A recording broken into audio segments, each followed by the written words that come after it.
Drogba indirdi ceza. Snyder. Snyder gol! Allah'ım gol!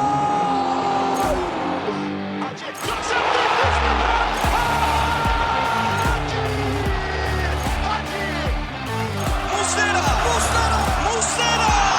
Fernando Muslera! Golün adı Muslera! Sarıyoglu. Drogba! This is incredible! Merhaba and welcome to episode 12 of The Lion's Den, a Galatasaray podcast done by the community for the community. From all around the world, I'm your host, and we've gathered here today with John, Coach John, from Toronto, Canada, and from New York, America, we have Mr. Objective Yasin. How are you both doing today? Good, man. Good. Good, can't complain. So since we're talking about Fenerbahce today, I'm glad that I can finally talk about them without being called a Fenerbahce fan on the podcast. So I look forward to that. Oh, this is your time, man. You were really quick to start talking about Fenerbahce. I don't know what's up with you, man. Wait till our listeners learn about what's in my house. I'll talk about that a little bit later. Oh my god. Well, we can just start off now. I mean, we all know you got Fenerbahce jersey, but Beşiktaş jersey, Trabzonspor jersey.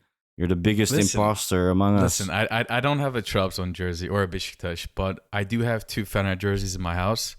So I have two friends. One is Italian, one is Afghani. And the Afghani guy has a bunch of Fenerbahce fans as his friends, right? So he's super into Fenerbahce now. And he learned about Arda Güler, the 17-year-old protege, I should say. And he's like, yo, get me that jersey. I want to be like in on that whole hype before anybody else is. John, and then my other I can't friend... believe this. And then my other friend, the Italian guy, he's a Arsenal fan. So he's a huge fan of Özil. So he's like, yo, get me a Mesut Özil jersey. I want one. So I have both of those in my house. Friends. All I'm saying is we have a video of Yasin. We caught Yasin on video walking in and out of the Fenerbahce store. So that's, I don't know, man. We might have to throw that up on the Twitter. I don't know. I don't know how to trust Yasin anymore. He keeps saying he's a Gala fan, okay, and then he's talking about, oh, my friends, Beşiktaş, Fenerbahce, blah, Listen, blah, blah. Objective Yasin, you said it yourself, man, not me. I tried to go a bit soft on you, man. I'll try to make it up. I won't talk about Fenerbahce Beşiktaş anymore. I don't know. I'm too sad to do the podcast anymore. This guy is straight up not a Gala fan. John, should we just kick him out? You know what? I'm I'm going to say this, all right?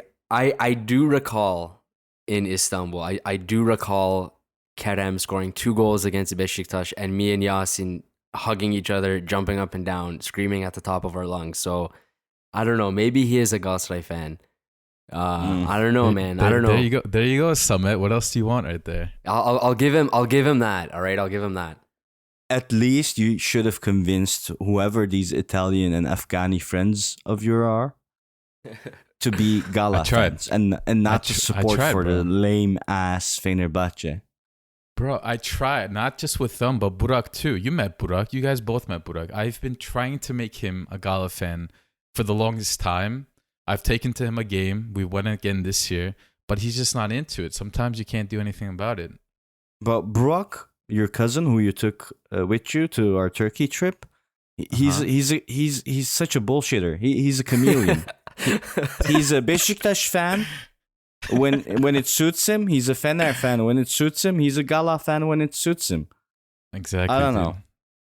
I don't know, I man. don't know. He's that's another why I one. told you have to be careful with him. I looked over and he was doing the uchtu. So I don't know, man. I don't know. Maybe he is one of us. If he was one of us, he would have gotten laid with the napkin event. Oh man, that's legendary. Yeah. We'll have. We might have to make That's an a story episode for a different day, maybe. Yeah, exactly.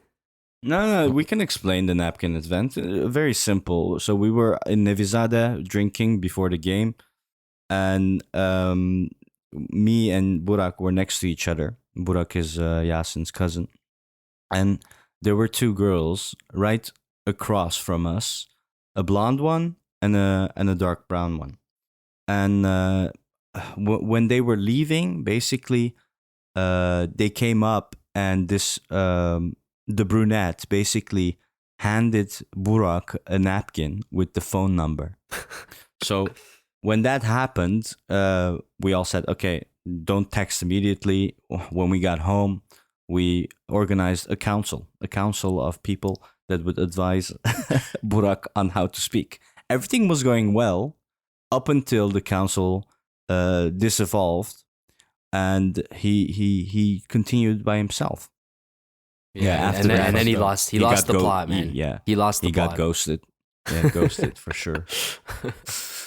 Anyway, yeah. So I wanted to bring one topic from my own today. The past week, I've been dreaming a lot about placing tiles on a canvas. I think a lot of people should be aware that Reddit had another Our Place event. What is Our Place? Well, 5 years ago, they did it for the first time. This was the second time that they did. It's basically an empty canvas, and people from all over Reddit, from all around the world, can, with their user, put in one color pixel every 5 minutes. So what you get is a lot of communities that would organize themselves and put in pixels and draw art pieces, whatever. So it was a very interesting event because a lot of Twitch streamers got involved as well. And from my end, I tried to draw the Gala logo, an emblem. And we were succeeding as well. Basically, we were almost done. And what happened was I got into a clash with people from Good Mythical Morning. I think it's a YouTube show. They were doing theirs on top of ours. Eventually, we didn't have enough willpower, manpower, and we just left it. And then it didn't make the final canvas. But it was a fun experience, nonetheless. And, well, been detoxing from that basically the past few days and nights. Yeah, I think. Yeah, and I thought we did pretty well. We only had maybe 5-6 people who were actually committed about it. I know Summit, you were leading the way, and then you got a couple of the guys to join you. We had, I think, a G, started on the S, and then that's when they took over. So I thought we did pretty well for the small amount of people that we actually did have. Yeah, next time we get the soldiers together and we get ourselves a piece of the pie. Yeah, that will be interesting. Yeah. You guys, did you see any news? I think I saw one thing about Morutsan going for 10 million to an Arab club, Al Ain or something. Did you guys see that? I saw that. Were they saying 10 million in that rumor? Yeah. Damn. Yeah, which is, I don't quite believe it. Yeah. I call bollocks. Yeah. Yeah, I mean, what has he done? I mean, as Gala fans, we always love to overhype our sales if there is any potential, but I think even we would agree 10 million for Morutan right now is a little much. We definitely would agree he has a huge ceiling, but he is far from that. You know, he has to lock it down a little bit better. I mean, just think about that. Like, clubs are probably going to come and offer, not to say we would sell him for this amount, but clubs are probably going to come offer like 15 million for Kerem, for example. And it's strange to think if they're offering 15 million for Kerem, a club is going to come offer 10 for Murutsan. Like, isn't that, I don't know, that sounds kind of strange. It sounds a bit silly. Yeah, you know, that rumor about Morutsan for 10 million, I think it's basically because there wasn't really much news around. So probably they just made it up to get stirring the pot going. Yeah. Yeah. Mm-hmm. There was nothing else going on, to be honest, aside from, well, General Assembly results came out. Yep. I guess presidential talks, we can kind of quickly mention the two main candidates so far, which is Metin Öztürk and Eşref, what's his last name? Hamamcıoğlu or something like that? Hamamcıoğlu, yeah. Yeah, Call him both the these wizard. guys, the wizard, yes. Both these guys were candidates last summer too against Burak Elmas, and I believe it was Eşref who was the closest to winning behind Burak. And you know, if he does win again, there's rumors that he plans to continue with Torrent. So I'm curious to see how that all pans out. I think said Metin it before. Öztürk, yeah. I said it before. Like Eşref Hamamcıoğlu will win. We'll get a good management together with Torrent Sensibile, and we'll be champions next year. I'm calling it out right now. Yeah, I don't think I that'd hope be. so. I wouldn't be surprised by that if that happened. But like, I just I really don't care that much about this whole thing. I just my biggest thing is that I don't want anyone to win this election and bring in an old mindset that we know doesn't work. Like my fear and the thing that pisses me off about this whole thing is that I don't want someone to get elected that is going to just kiss the fans' ass and just make transfers and make these decisions that would only benefit us for the near future, like for immediate success. Because I don't care about immediate success. I think it's about time that we start doing things to treat the club like a proper business, running it like a business. That's what football is now. It's a business now, right? So, and for me personally, I don't really care about administration and stuff like that. I'm a guy that cares about, I want to see what the president is doing to what their ideas are to push us forward and turn us into a business. And when it comes to that aspect, I love Burak Yilmaz. I'm very happy with what he's doing. So I'm just afraid that someone else is going to come in with different ideas and older mindset, and we get stuck in that loop again, like 33-year-olds making 5 million, like, all that craziness. I'm just afraid of that. May I respond to that, Yasin, before you go? Go ahead. I fully understand what you mean, and definitely a vision is very important for a club. And I also very much agree with Burak Elmas's vision. But you said I don't care about the administrative stuff. The foundation of a business is also their organization, their hierarchy, and their management. And I don't feel that Burak Elmas had that. And that's why I was basically for sacking of Burak Elmas, because he didn't have that aspect under control. And it hit me hard when we were in the stadium. And maybe I mentioned it before, but it hit me hard when I saw a lot of Barcelona supporters being protected, like organized, protected by the police there. It was ridiculous. And that was the moment for me. Okay, Burak Elmas, it's done. I love your vision. You brought Torrent, you brought Sensibile. That's good. They have a contract. I don't think anyone will fire them and pay them out. So that's good. They're there to stay. And with a new management, we will succeed 100%.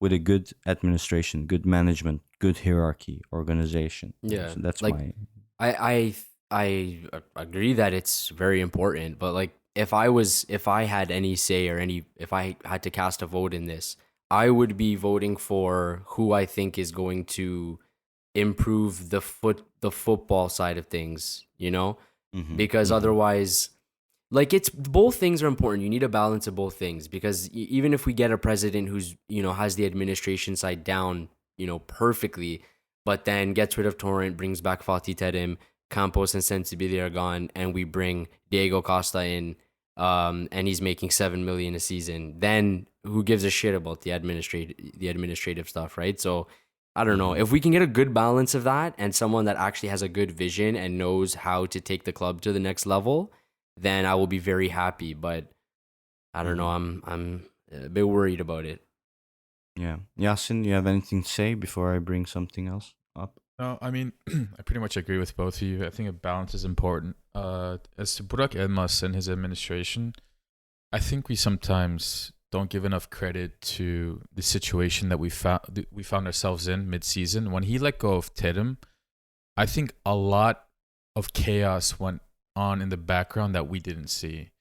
Because when he brought on Terim, he went through his presidential election with the whole mindset of, okay, Terim is my guy. But it didn't stop there. There were a lot of people in the club that were pretty much tied to Terim. It was, Terim or nothing. So when you let go of Terim, you lose all those guys that you don't see, the fans don't see. And I think those guys were also included in his administration. So when Samet, you say that the administration looked like it was falling apart, it is because it was. I was curious to see what Burak Elmas would have done in the summer with, because there's a lot of pressure going on mid-season, right? You got the league standing, it's in chaos. You have to bring in a proper coach, his assistants. You have to bring in Campos and Sensible. these are all, I guess, first priority before you focus on your own administration. Because if you don't have a good coach, if you don't have good assistants, if you don't have a good backbone to your football club, which, let's be honest, is the most important thing when it comes to Galatasaray. I get it. Galatasaray has a volleyball club, it has a basketball, but football is the heart of it, right? And if that is unorganized, it doesn't matter how strong your administration is, how tight it is, how wealthy it is, how organized it is. It doesn't matter, because that is what the fans see first. With that said, I mean, it is unfortunate, but it's a waste of time if we just keep talking about Burak Elmas. It is what it is.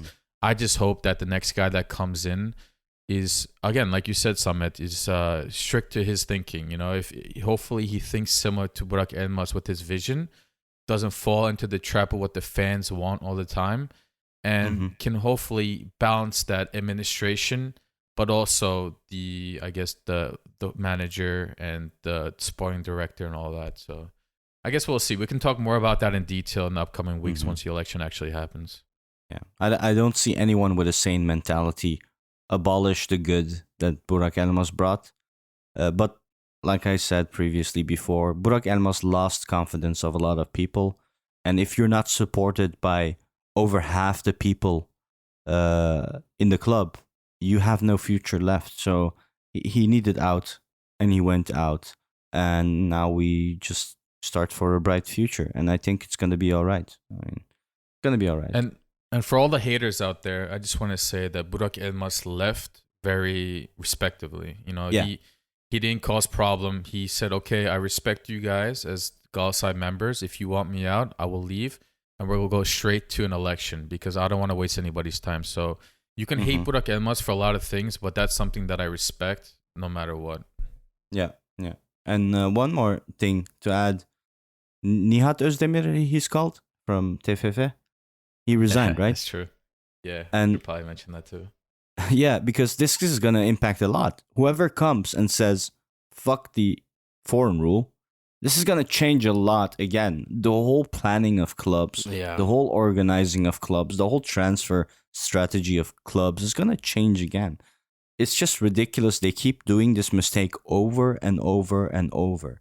Every couple of years, it's like, okay, restricting foreign rule, you can't have this many foreigners, and then these Tarık Chamdals come up for 8 to 10 million, and then the next season it's back to, oh yeah, foreigners are allowed. It's just not stable, not good for the Turkish league on its own. It's just ridiculous that they're doing this. And well, I don't know what to hope for. Do you guys want the foreign rule abolished next season? I mean, yeah, if it means it's gonna stay that way. Like, I'm not a fan of the rule, but I don't, like you said, it's hard to run your club and make decisions if these rules are changing every 2 seconds. Like, I don't see this happening in any other league, man. Like, if we want to consider our league one of the top leagues in Europe, then I think it's about time we have that, like, structure, and we make a decision on that and stick with it. So yeah, I mean, if it means abolishing it and it stays abolished, then let's do it. But yeah, I don't know. I think, in my opinion, I think Turkish players are better without it. I think they're better off without it. I see the argument that people make for having that rule, but I disagree with it, man. I don't know. It's a mess. Yeah. Just to add on to that, I don't think anybody likes this, foreigner rule. But the issue is, and there's rumors now, that there are Turkish football clubs that are against just abolishing it next season because they've already spent the money to plan for this rule that is, in place for the next couple of years.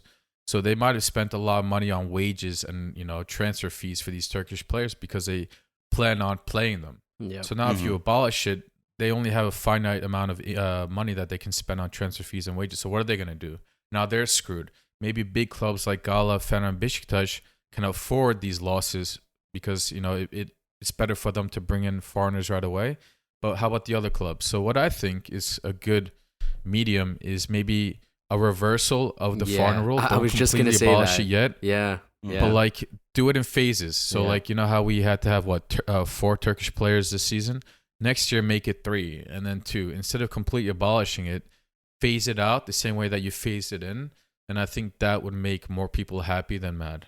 Yeah, Mhm. yeah. I was gonna say the same thing. I think that's the best bet. I think to give the Yeah. clubs a chance that spent the money. You know, it's you have that period where you still need to use those players, and then whenever it is, if by the every season it decreases by one or whatever it is, by the time it's gone, then you know it's a bit easier to justify the money you spent, right? After you've used those players for 2-3 seasons, whatever it was. So yeah, Mhm. it's a good idea. The situation is basically, to compare it with, it's like the Turkish government. You know, when you buy a car in Turkey, you buy one extra for the government in Yeah, tax, yeah, right. That's what they If say. it's Yeah. if it, yeah, if it's like 10K, you pay another 10K Yeah.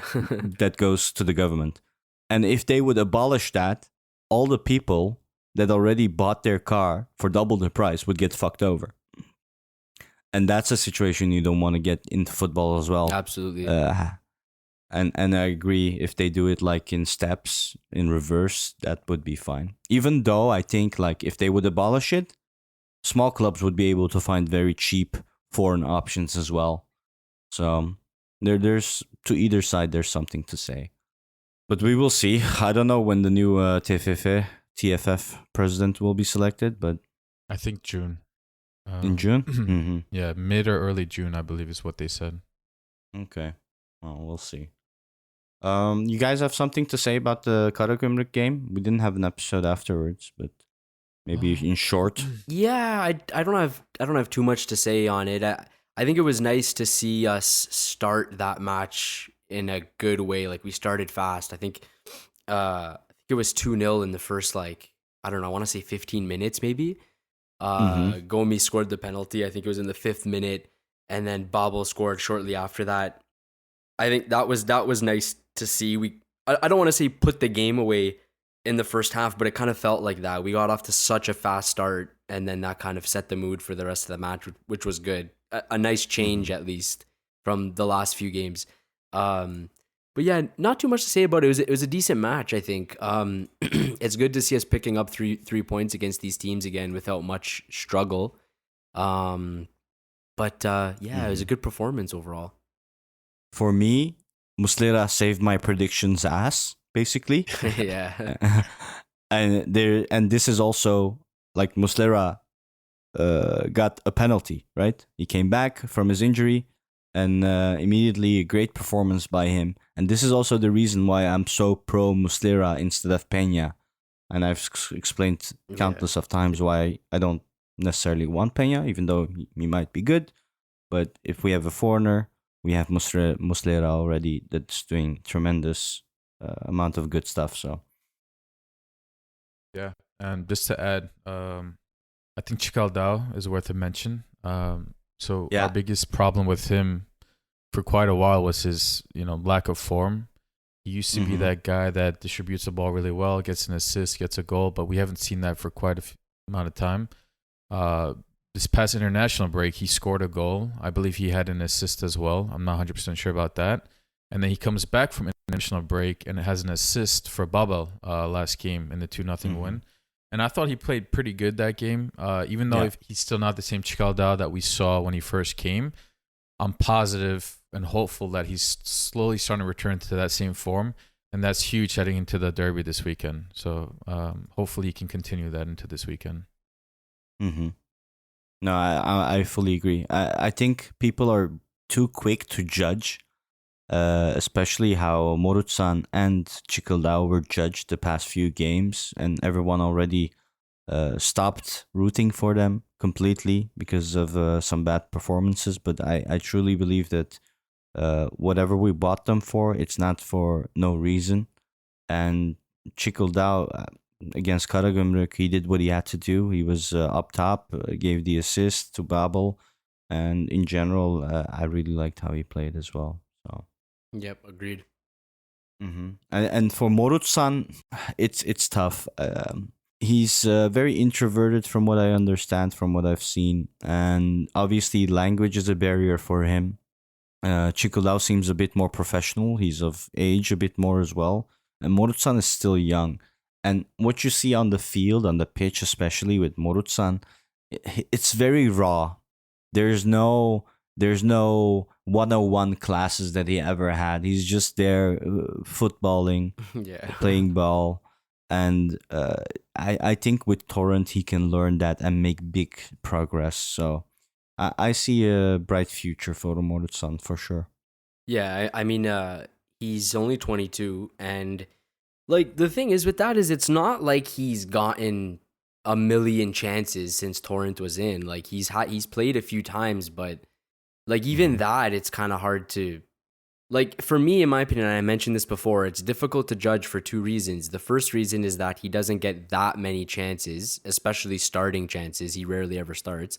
And second, because in my opinion, I don't think whether he's with us, another team, whether he's 22, 26, 20, 30 years old, I don't think he's ever going to play good on the wing. I just don't see that happening. I don't think he's going to play well on the wing.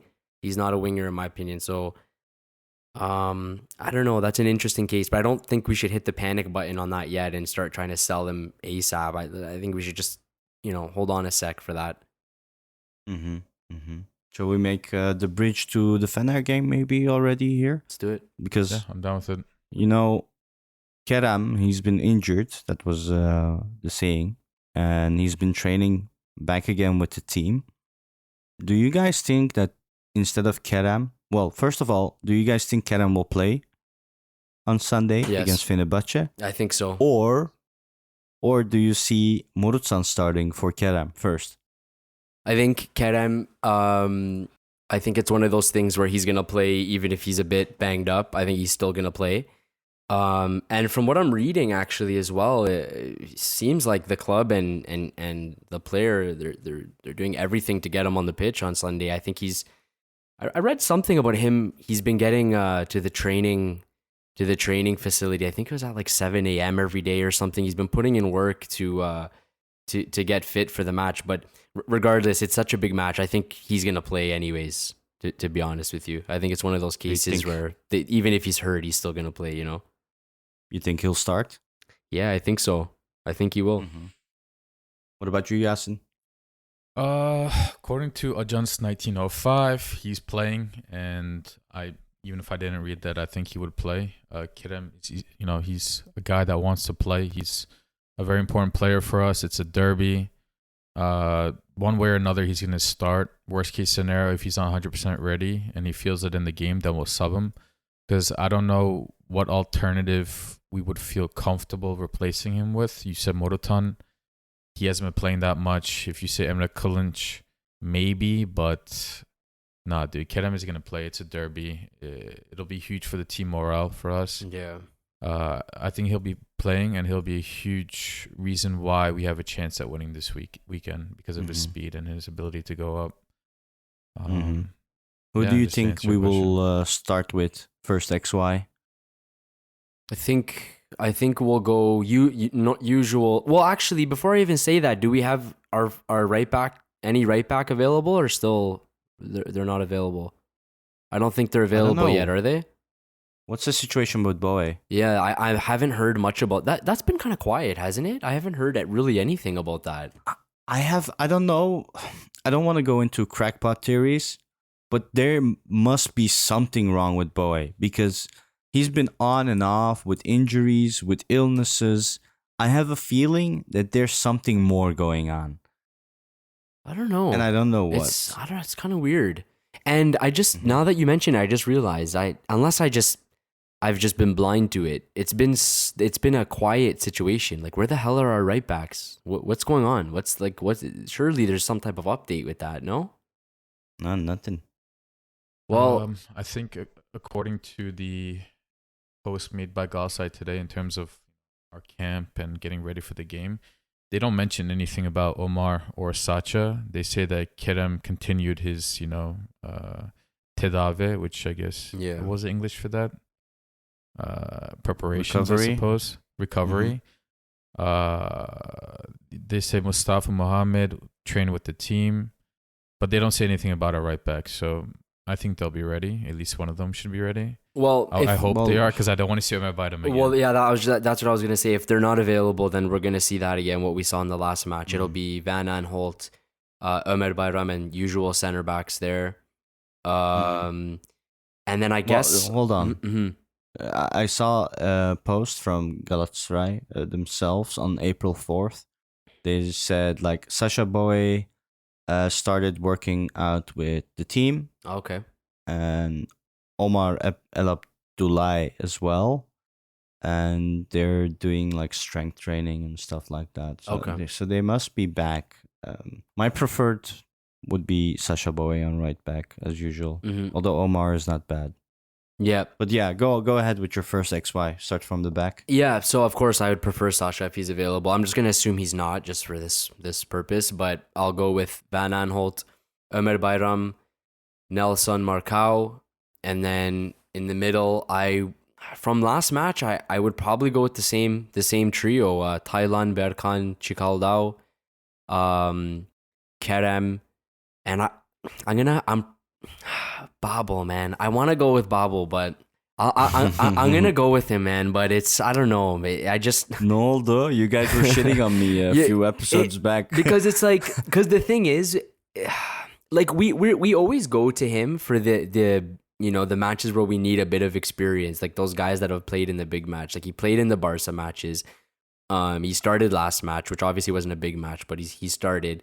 He played in the Besiktas matches that we were at as well, right? I think so. Mhm. Yeah. Yeah. So I would imagine Torrent is gonna go with him in this match, which I don't mind because he hasn't. You guys don't think he's been playing bad lately, has he? I think he's been pretty good.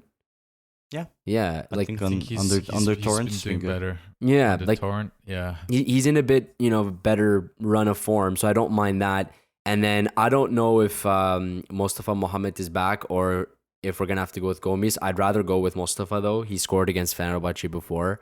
I think he can do it again. I'd rather go with him, especially after what we saw in those matches we went to in Turkey.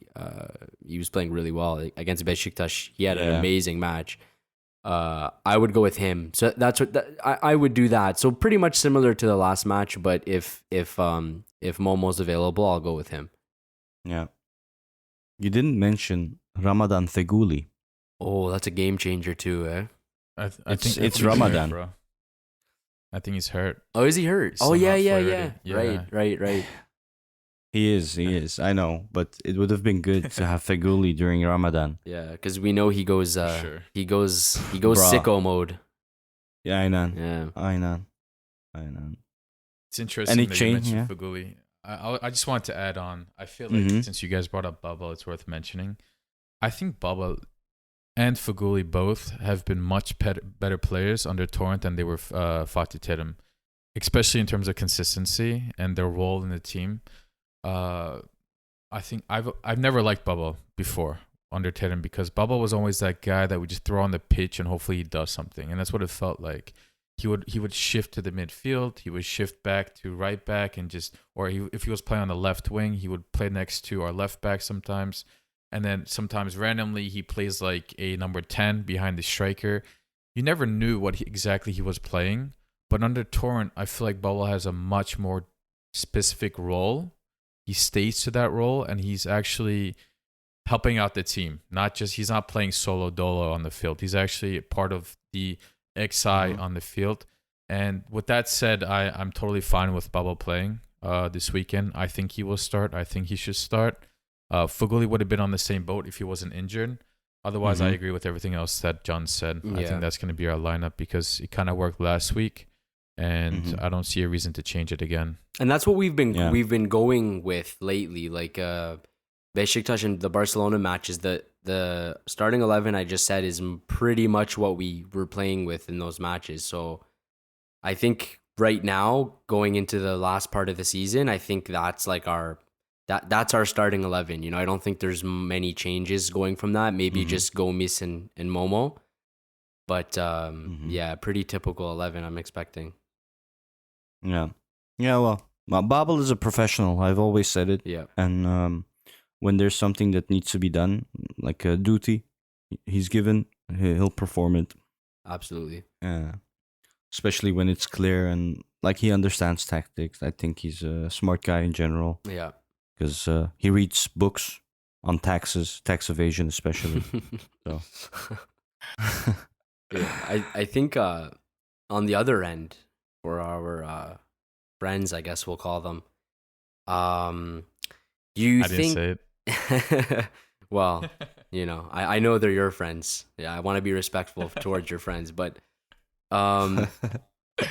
I don't know if. Do you think are they gonna use Arda? Is he gonna start? Oh No way, God, bro. No No. way. There's no way they start with Arda. I would be shocked. I would be pleasantly surprised. I would have respect if they started with Arda, but in a derby that you're the favorite to win, let's be honest, they're in great Mhm. form and ours Mhm. is meh. They're playing at home. Yeah. They're in second Mhm. place. They don't want to lose that second place. Correct me if I'm wrong, but I think second place still has a chance to qualify for Champions Yeah, League, even yep. though it's a hard spot to do it in. That's right. So they're not gonna want to let that go. They lost. They haven't beaten us in Kadıköy for the last 2-3 years now. Mhm. So Yeah, like all these factors included, I don't think they would start Arda. But Yeah, Arda retired. Arda retired the day he made the announcement of retiring this season. And I don't know if you guys saw the Ryan Bubble vlog again. I think it was yesterday or something he posted. And you could see again, okay, everyone is training, doing stuff. And then we have our Mr. Arda Turan nicely playing pool with some of the board members or whatever who is suited up. It's like he's completely on a different level already. Like, that's I don't see him yeah, that's playing 100% anymore. true. But I'm mentioning Arda Güler from Fenerbahce. Okay. So not our. I thought you as well, John. This So- is a gala podcast. So not our Yeah. friend, not our. I I'm shouldn't like, have. why is this someone not saying anything to him? I shouldn't have said our friend because not our friend Arda Turan. Someone, you hear this, bro? Our friend Fenerbahce. I can't believe it. I can't believe this. Well, I'm shutting down the podcast. I'm done. I'm gonna find new people. Because really, people. I couldn't. I really don't care who they play with. I think they have a horrible team in my opinion. But anyways, So you guys think they Oh, won't come play on, Arda John. Güler? no. So this is what I'm saying. Like this is why I asked, because I think it's such a like. There's two sides to the coin. It's like they won 4-0 last game. He didn't start the last game, but he came on and scored. And it's like he's been doing so well this season. It's like, do you start him in this match? Because it could go one of two ways. You start him in the match and he's either really motivated and really wants to show himself, huge opportunity, or, he doesn't perform well and he sort of crumbles. And, I don't know. There's two There's this sides whole to it. meme going on. There's this whole meme going on about protecting Arda Güler, Yeah. so not giving him minutes. Yeah, It's completely true in this situation, though. Do you want to put him there and then ruin himself? Because I don't think he played 90 minutes ever, right? And he might mess up. So in a way, not playing him this game, the full 90 minute, is protecting him. So Yeah, I think Yeah, they're doing the wise thing in not they're not putting all of their faith and hope and trust in him right away, and he's starting like every single match, and they're really they're taking it slow, which is good because look how it's working. Like last match, I said they won 4-0. He came on and I think it was like the 70th minute, scored, and that's a good way to it's like it's a good way to build him it's up, like, Yeah, it's like with Kerem, how we started. Yeah. And he was doing well and people were screaming, oh, play him 90 minutes, play him. And it's the same with Morutsan now as well. What Arda is going through, Arda Güler, Yeah. you just play him 10, 15 minutes. He does amazing. But obviously the trainers know more, right? The trainers know how he performs 90 minutes. So it's... Our fans, Turkish fans, are so reactionary sometimes. They think they know it better than the trainers who are there on the field. It's so obnoxious, man. Every day. It's so obnoxious. Yeah. Everyone is expert in Turkey. Yeah. I mean, while I agree with you, I can't get comfortable with the idea of comparing it to Kerem last season. Because you're a Güler is Fener 17 fan. Yeah. Arda Go ahead. Güler is 16 years old, just turned 17. Ne? 16 Kerem- diyor. No, he's 16. He just turned 17, 16. right? Yeah, he's 17. Pardon. Kerem is how old? He is now 23 years old. So last season he was 22. Last season, Kerem had a good season in the third league. Yes, it was the third league, but he was coming in hot, right? Arda Güler is not coming from anywhere hot. He's coming from their youth team, Yep. and he's seeing a big league for the first time. Whether it's the third league, second league, or first league or Super League, it's all big leagues. You're playing with grown men. And for the way that Arda is coming in, it should not be compared to the way that Kerem came in. But I get what you're saying. But to add on to what you said before about him starting, Ismail Kartal is the guy behind the meme summit. He's the one that's saying we need to Yeah. protect him. So there's absolutely no shot. To add on to that, who would he start over? It's the guy that he subbed in for last time was İrfan Can Kahveci, and İrfan Can is in form, if you want to call it that. He scored a banger last week, and he's a guy that is out to prove to a lot of people that he is good, both to his fans and then the whole drama that we had over the summer. Is he a Gala fan? Did he want to come to Gala, but he went to Fenerbahce? So if anybody wants to continue proving themselves this weekend, it's İrfan Can Kahveci. So I don't see Arda starting. And another thing to add is Arda Güler, when he comes on as a sub, it actually helps Fenerbahce. Like, they might be in a groove, and then towards the end of the game, they kind of slow down. When Arda Güler comes on, he provides a lot of energy. Yeah, so it's I a think breath. they'll It's a continue breath with of that theme. life. Yeah, definitely. Yeah. How do you guys Yeah. think we as Galatasaray will start against Fenerbahce? Like first half, second half. What kind of game plan do you think Torrent will go to Kadıköy? I think well, it's an away match, but I think he will try to play sort of how we were playing against Beşiktaş. Like we came out in that match, and I remember the first maybe 5 to 10 minutes were a little bit shaky, and then I don't know what happened. We just dominated the match after that. We just got The fans. Yeah, there's The that. fans That's make a big impact. Yeah, bro. I I'm mean, telling you. yeah, absolutely. games. That's why I said, it is an away match, but I wouldn't be surprised. See, this is the thing. Like, this is for me. If I'm sitting here and I'm looking at both our 11 and their 11, right? And okay, they've been getting pretty good results. I'll give them that. They're in second. I'll give them that. But I do not look at their team and see many threatening players. I just don't. Like 31-year-old Serdar Dursun he just doesn't threaten me that much. İrfan Can, I just never think he's ever threatened. Mert Hakan Yandaş, what is he going to do? Diego Rossi, I don't think he's a good player either. I just don't see threatening players. I see more threatening players when we played against Beşiktaş. I see much more quality players in their team. I don't know. I wouldn't go there, and I wouldn't really play that much of a conservative match. I don't want to see us playing that game where we've seen with Torrent sometimes, where we sit back a little more and then when we win the ball, go forward fast and try to counter on them. I don't think that would be the right play. I think we can play them, and I think we can dominate them. I don't see why not. Mm-hmm. I think it'll be a combination of both what we played against Barcelona away and then Beşiktaş at home. In terms of, we're going to start the game off a little bit more slow. We're going to get a feel for how they're playing. And Fenerbahce, I agree with you. They don't have an amazing squad where you can say, we can't penetrate them, or they're going to attack us any moment and they'll score. They're not a team like that. And with that said, I think we can start off a little bit slow because they're going to come off hot, right? When a team is coming off hot and they're hungry to score minute one, which Fenerbahce will be in Kadıköy, it's kind of smart to play a little safe, right? Like, play in the back, get a feel for what they're like, and they're going to get frustrated within 10, 15, 20 minutes if they can't score after all that attack. And that's what is that going to do? Their wing backs, Novak and Bryce Osay, are going to be a little bit more loose. And that's when we can attack, because the only players that I really respect on Fenerbahce right now is probably Min Jae Kim and Cezayli, which Cezayli Atilla is not playing, I believe. I believe Serdar Aziz has been their main center back next to Kim. And maybe Crespo. Crespo as CDM has really sparked it this season. He's playing well, but that's a one-guy show. His partner is Mia Zaik, and he's not really a CDM. He's not even like Berkan. He's not like Thailand. He's more like a regista who kind of dictates the play going forward.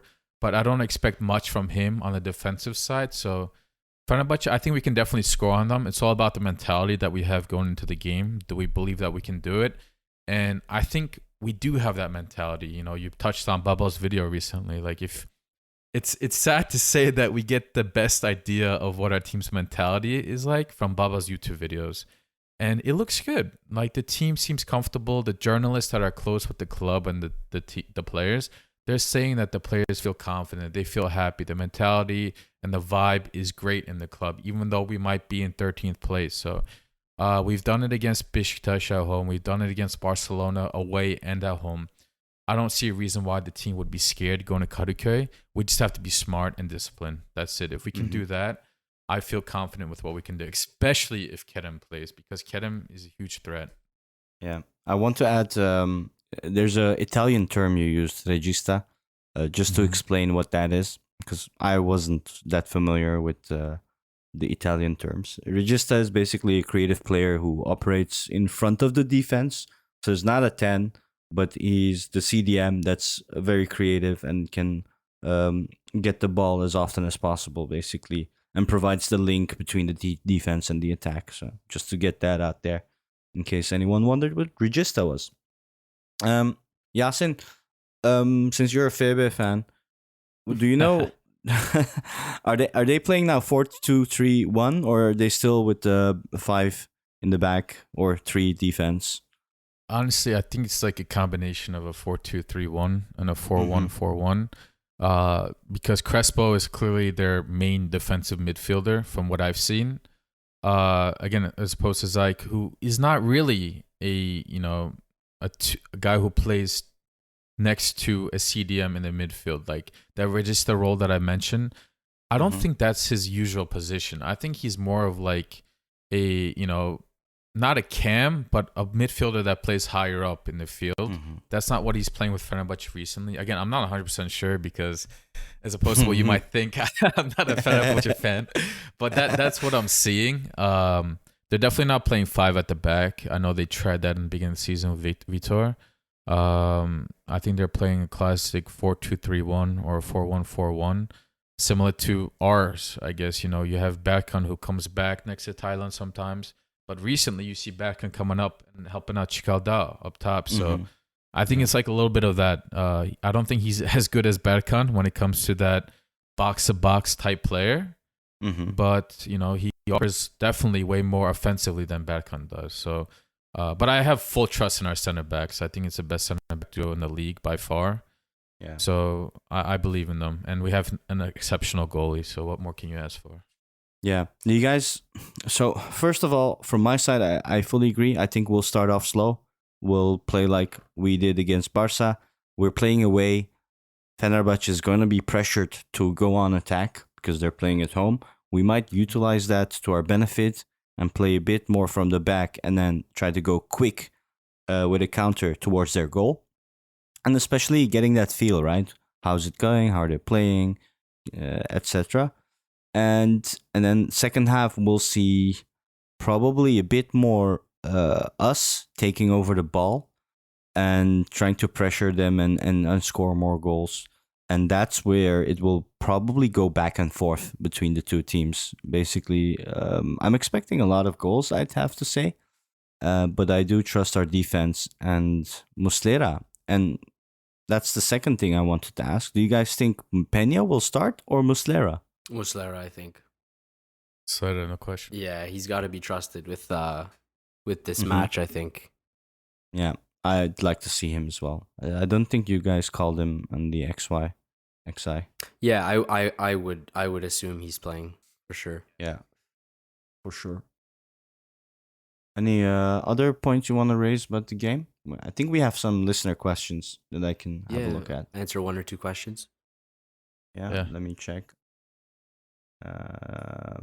This one is from Fatih Fatah. He says, with Kerem out, who do you think should replace his spot? Personally, I'm in favor of Morutan. I think he has great talent and playmaking ability. And with Kerem out, that's what will be lacking the most.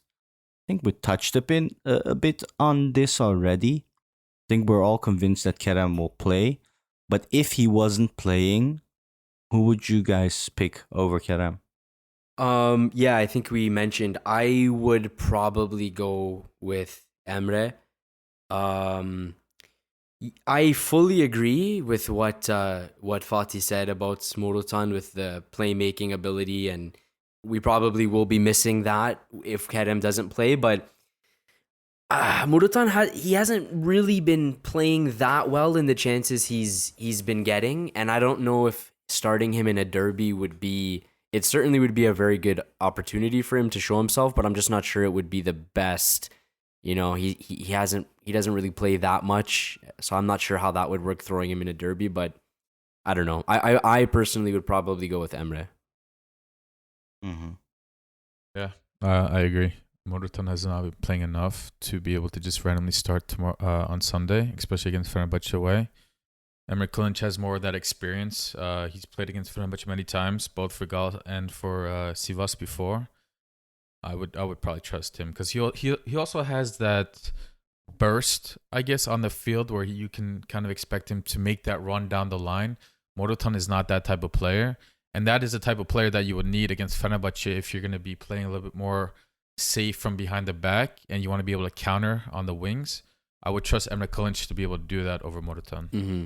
Mm-hmm. Agreed. I'd have to agree as well. I'd like to not agree, but yeah, I wouldn't pick Morutan over Emre Kılınç, and the reason is we discussed already. He has that raw talent, but he doesn't have that football 101, right? And I think he isn't that established yet in going back in defense, really playing with a team. He's very individualistic and he has the talent for sure. But the football 101 where he has to track back, defend, etc., I don't think he's doing that enough yet. Yeah. And Emre Kılınç has that more. However, I do want to say, start with Emre Kılınç if Kerem's not available. And for me, when Emre Kılınç has a bad game, it's bad. You just have to sub him out immediately.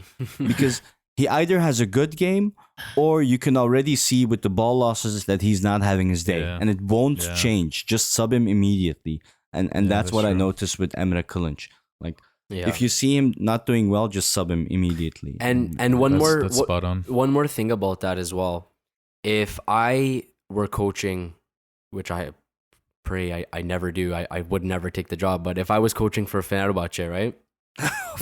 Oh, Just suppose I was. Which, by the way, I wouldn't take the job. I can promise you that. even imagining. No, John, I wouldn't. I wouldn't. Come on.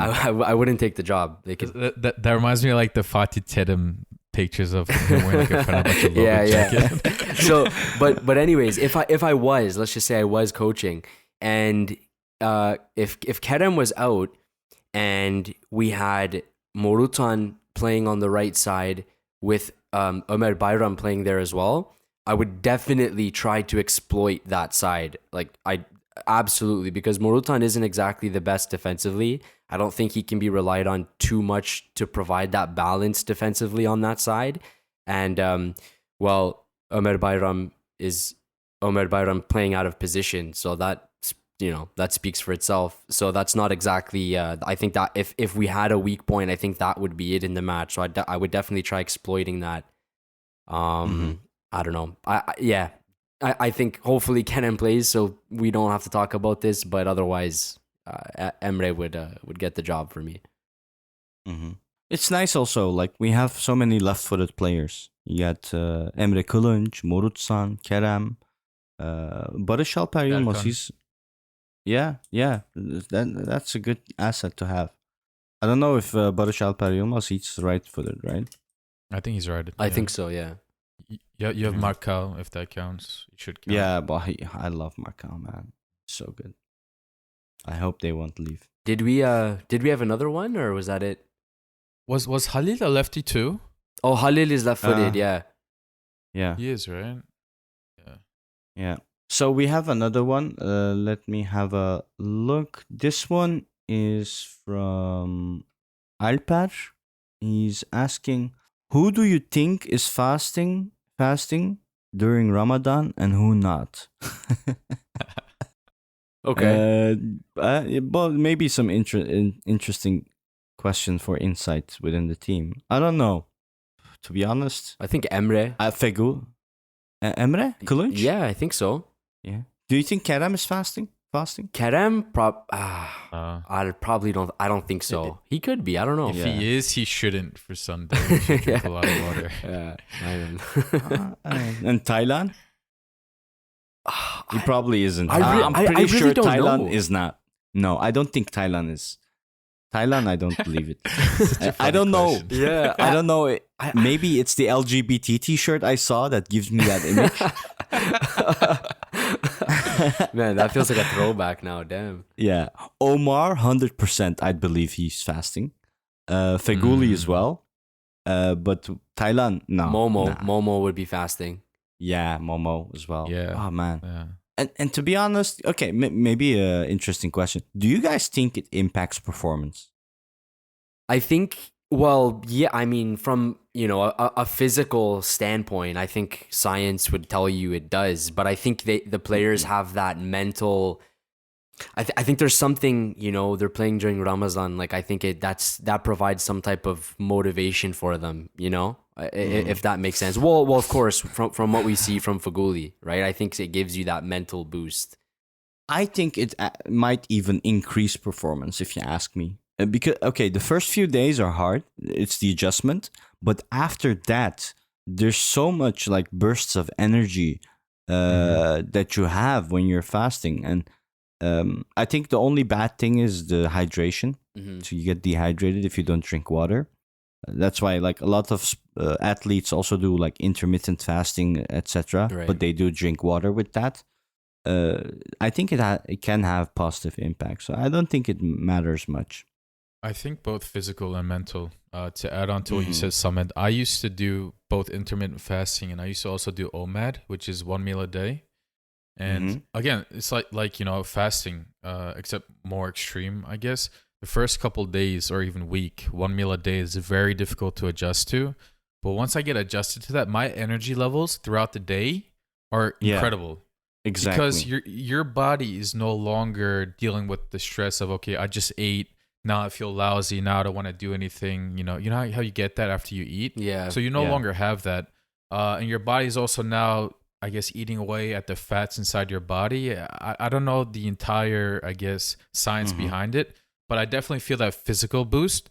And in terms of mental, I think there's kind of discipline behind it too, right? When you're fasting, because you're more disciplined, I think you're more focused, and that kind of translates to the game too. And I think there's lots of examples of athletes performing really well when they fast. We have Feguli as an example. We saw Benzema this week score a hat trick. He's fasting as well, right? Yeah. He's fasting as well. In basketball, Kyrie on Brooklyn Nets, he's playing incredible and he's fasting, while playing basketball. So I think all these are great examples of, I guess, proof that fasting helps your performance for some reason. Yeah, I think aside from the religious aspect, it's just a good thing in general because you notice how much we eat and how much we do not need to eat. It's like your body can do so much with so little. Yeah. We overconsume so much. Absolutely. It's ridiculous. Yeah. Let's see. It's been almost an hour. Predictions, maybe? Yeah, maybe let's move on to predictions. So I'll start. We're going away to Kadıköy. Normally, so here it is. The scenario normally is we're having a killer season. We're doing amazing. We're playing great football. And then we come to Kadıköy and somehow these cunts counter us with one or two times. And they score and then we lose like 2-1. Yeah. And so knowing that, I'm going to say we're going to win again. We broke the curse. We're doing shit in the league. We're not that great. We're not having consistent football. Aside from that, I do believe in Torrent's tactics. And I think he will prepare the team very well based on what he analyzes with Fenerbahce. So I think we're going to win. Will they score? I have my full trust again with Nelson and Marcao and Muslera. And I'm saying 2-0 again against Fenerbahce. in Beautiful. Kadıköy. And well, basically, we can post on Twitter already. Maybe the Fener Ağlama song. I actually have one from Snyder. I'll post that Yeah, one. get it locked and loaded. Yeah, yeah. I think that I don't think Kadıköy is very difficult to play in, to be honest with you. I don't, it's like I said before, they're doing well in the league. Okay, fine. They're in second place. There's a pretty big points gap between first and second, but it is what it is. They're in second place, so I'll give them that. But I just, they're just not threatening to me. There's just nothing they do is threatening, in my opinion. I don't think they have a lot of weapons going forward. I ask a lot of questions of their back line. We've won the last 2 away matches. So I don't know. I feel positive about it. I don't think they're very good. And I think we're going to win 1-0. And I think the goal will come from Kerem. Okay. Yasin? I love the confidence, boys, and you gave me the same energy. I think Fenerbahce will play with a lot of pressure this weekend to win, from themselves, from the fans, and I think they will completely underestimate our discipline and how well we play if we want to play. And I think we have the mentality to play as well as we should and we can. I'm going to say 2-1. I think they will score, but they will score when they're already behind, when it's 2-0. Right. Towards the end of the game, I think we might get a little bit relaxed. You might start to get stressed a bit, and they're going to get stressed and just attack. They might find a goal, so I'm going to say 2-1 win. And I hope that will be the start of a great streak for us going forward for the rest of the league. And maybe even Fenerbahce drop off, so maybe we might even be able to catch up to them. But who knows? We'll see. But 2-1 win. Okay, that's some good stuff.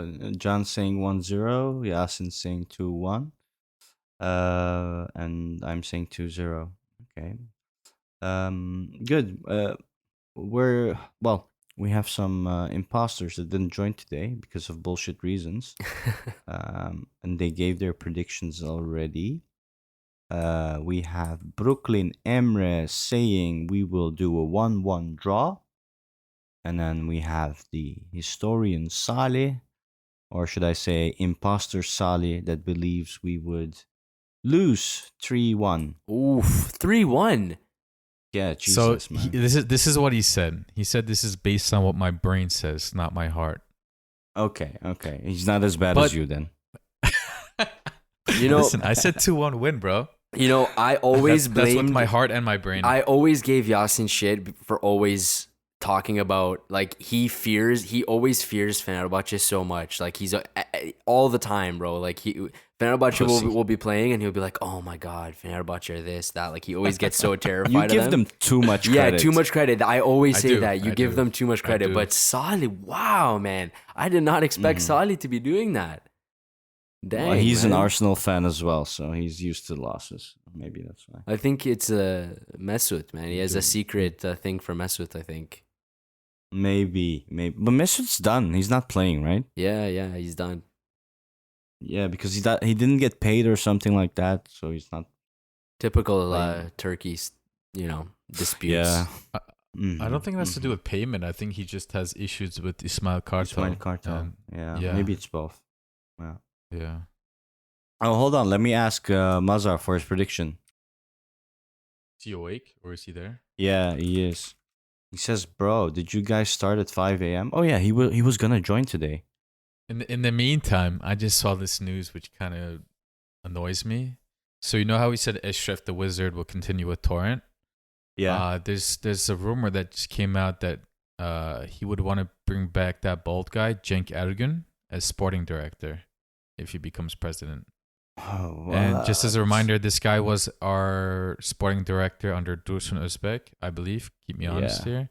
When we paid a shit ton of money for good players, but overpaid players like It's a rumor. by Honda. It's a rumor, but who says it? it's Transfer Web, which is like Yeah, exactly. It's not super credible, but still. Mm-hmm.